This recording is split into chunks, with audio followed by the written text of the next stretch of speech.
Greetings, free thinkers. Welcome to the Hoggcast. How are you doing today? I hope you're doing fine. I certainly am. Okay, what do we have for you on today's episode? I have two clips to watch in regards to the ongoing situation in Canada. The first one is this, an excellent clip, if I do say so myself. A member of the Canadian Conservative Party, Melissa Lantsman, who is a survivor of she is a descendant of the survivors of those people who were around in Germany in the 1930s and 40s and were who put into the you-know-what chambers. Okay, this is important because Justin Trudeau, in one of his many smears against the trucking community, working people, he's going down the woke route of false flagging it, saying, oh, they were waving that flag that the Germans in the 1930s and 40s had on their arm. Oh, they're waving that flag and this, that and the other. Saying that she obviously supported them, not realising that she is a descendant of the survivors who were those people's victims. Sorry, the way I'm wording it, but it's YouTube, you have to word things a certain way. You know what I mean. So we've got that clip, and then secondly, we have another clip of they're actually starting to freeze people's bank accounts now.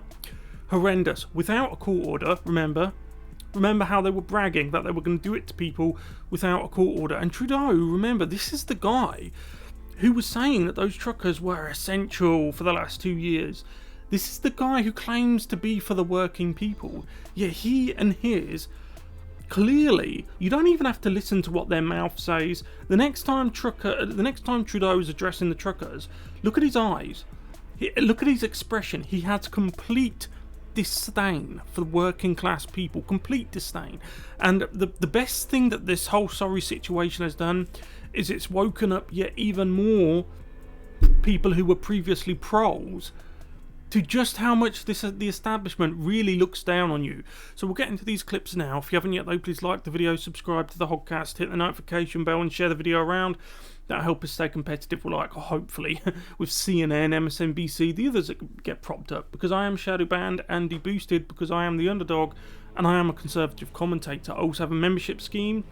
I have 9 amazing, beautiful members who honour and humble me, that they value my commentary and my content as much as they do, to become members of the Hoggcast. There's a join button down below and a link in the description. You can become member 10 if you so choose, but you don't have to.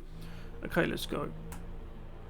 Okay, so the first clip in regards to the Canadian MP. Thornhill. Positive, optimistic, hopeful vision for public life isn't a naive dream. It could be a powerful force for change. If Canadians are to trust their government needs to trust Canadians. Those are the words of the Prime Minister in 2015. These people, very often misogynistic, racist, women haters, science deniers, the fringe. Same Prime Minister 6 years later as he fans the flames of an unjustified national emergency. So, Mr. Speaker, when did the Prime Minister lose his way? When did it happen? Well, he never had a way to begin with. It was all a charade. This is what I meant. If you didn't skip my open, and a part of my open I said, it's all a charade. And the fact that this crisis, which didn't need to happen, the police who are enforcing it don't have mandates themselves. Most of the Canadian territories, as I did in my video yesterday, have backtracked from the mandates and the passports. Yet, specifically with these truckers, Trudeau will not give in. He doesn't want the working people to think that they have power. That's what it's about now, power. If you listen to Trudeau, he doesn't even talk about the COOF anymore, right? It's about power. And he's moved it along with all of the left-wing talking points, my this ism, my that ism, my that obic, and so on, yeah? It's completely gone past that, right? It's gone past it. But he won't stop. But in regards to what I was saying about my open, this whole thing has done more to get people to realise that, as she said about what's changed in the last 6 years, nothing's changed. He was always like that. It was just a front, a cover, a facade. Right Honourable Prime Minister. And do you know what else I hate? Sorry for interrupting. I hate the way they get called right honourable. What's honourable about modern politicians? Maybe once upon a time, yeah. But not anymore. There's nothing honourable about politicians. Mr. Speaker, Conservative Party members can stand with people who wave swastikas. Point of order, the honourable member for Thornhill. Mr. Speaker, I am a strong Jewish woman and a member of this House and a descendant of Holocaust survivors, and I have never it's never been singled out, and I have never been made to feel less, except for today when the Prime Minister accused me of standing with swastikas. I think he owes me an apology. I'd like an apology, and I think he owes an apology to all members of this House. He owes an apology to Canada. But look, good luck trying to get an apology out of Trudeau. He won't apologise because he doesn't feel like he needs to, whether he's done anything right or wrong. I mean, it's starting to look like he doesn't actually think he's capable of doing wrong. But regardless, because that would mean giving off a bit of power, yeah? That would mean he would have to acknowledge, to say sorry is to acknowledge you've done something wrong. You will be waiting the rest of your life before Trudeau does anything like that. And it's just the whole stance. It's just... everything about it is just... It's a fraud, a phony. I've muted it. The reason why I've muted it is because I just want to show you that his stance, I want you to focus on his stance, on the looks on his face, that dull look. Look, it's just, there's nothing there. These people are just... So look, I wonder if he actually believes what he's saying. I mean, I'll keep an eye out. I'm not sure. I haven't seen anything about his apology. I very much doubt he will apologise. What the left have become now, whether they're politicians or not, or journalists or urinalists, what it's come down to, they will just open their mouths and then a load of talking points will come out, and they hope that, like it's machine gun fire, they hope that at least one bullet hits the target. They're not interested in the subject matter. Nothing like that. They're not interested in being constructive, reaching a deal. Right? Trudeau, I hate using this term when it's related to Trudeau, because to describe someone as a hammer would imply masculinity and strength. Trudeau doesn't have that. He has power, but he doesn't have strength. It's all like a hollow nut, a house of cards, yeah. But in this case, Trudeau is like a hammer, and to a hammer, every problem's a nail. So his answer to everything is just to go bang, bang, bang. And if the nails surprisingly disagree with their treatment, then out comes the talking point machine gun fire. And he's just hoping one of these bullets stick. That's because then it will shut it. Because then the mainstream media will come in, they'll slide in, and then they'll take up the mantle, and then they'll be like the attack dog for Trudeau, which is what they've been doing, right? Sacrificing whatever left the mainstream media had of its, to be honest, non-existent integrity. But we'll move on to the next clip. Okay, this is Sean J. Zimmer. He travelled from Winnipeg to Ottawa to show his support for the truckers' convoy. His bank account is now frozen. So,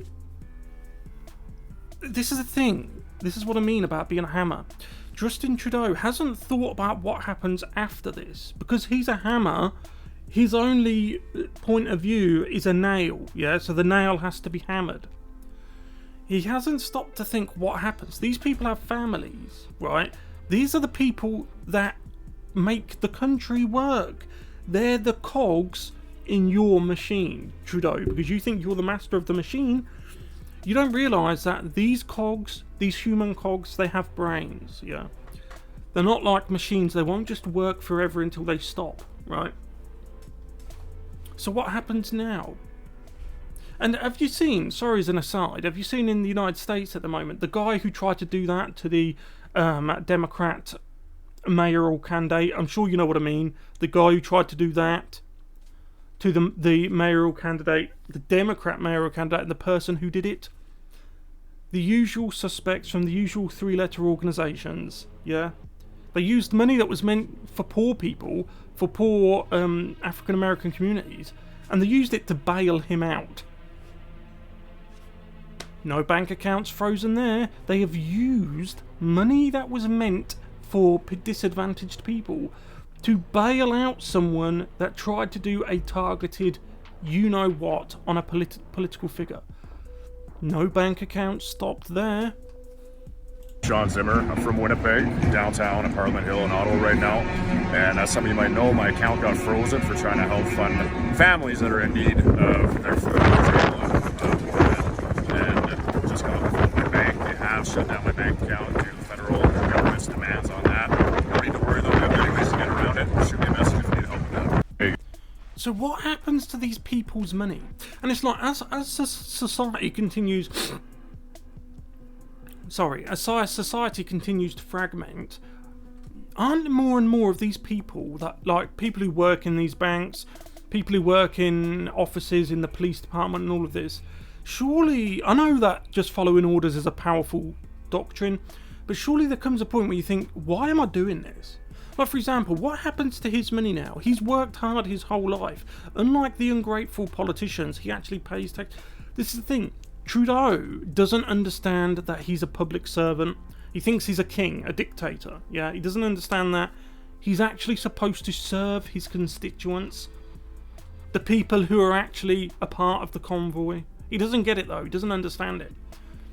He just doesn't care. So this guy, he's had his bank account shut down. That's the precedent now. And the thing is, like I said, with the guy in the United States who did the targeted you-know-what, their bank accounts don't get shut down. When Conservatives get back into power, and you need to do everything you can to get back into power, this will keep happening until the other side see that the precedent they have set can also apply to them. So the next time Conservatives get into power on both sides of Canada and the United States, both sides of the pond, anywhere in the West, you need to have the backbone to apply the standard to them that they apply to you. Then maybe it might stop. When a leftist, just a regular leftist on the street, gets his bank account frozen on the say-so of a conservative politician who brags about not even requiring a court order. I mean, can you imagine that? But that's what happened to these Conservatives. You need to hold them to the standard that they're holding you to. And I'll leave it there. Let me know what you guys think about this in the comment section below. Thank you very much for watching. I'll see you in the next one. Goodbye.